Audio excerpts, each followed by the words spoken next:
Ало? Ало! Да. Думата е паркет. Не е паркет. Тогава е пастет. Казах ви, търсим сезон. Значи сезонен пастет. Главата ти е пълна с пастет, господине. Следващия.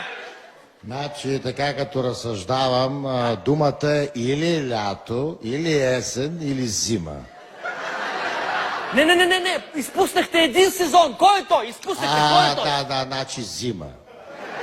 Не зима, вече казахте. Търсим сезонът, в който идват щъркелите, в който цъфтят дърветата и цветята. Значи петмес.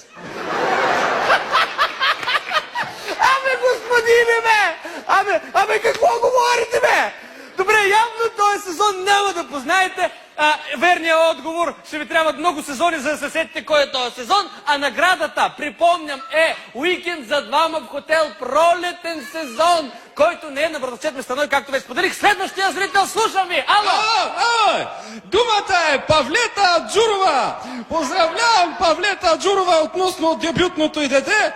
Поздравявам с песента. Помниш ли ма, Павлето Джурова, как ма оскува във втори клас Либеле?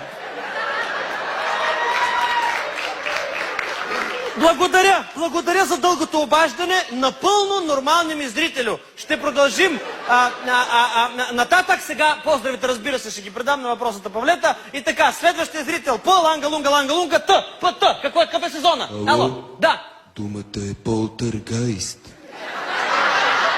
Защото извънземните са сред нас. Тропът, блъскат, вият и ни мъчат. Но ще мръчкат в ребрата и ми скубят мустаките. Не можах да разбера какво говорите. Затворете му на този. Пуснете някой културен човек. Моля ви, някой културен, наистина културен. Ало, да? Ало? Да! Думата е калейдоскоп. Калейдоскоп от ухания, светлини, багри, птици, воал, от тънкоструйна изтънченост. Воли ме, воли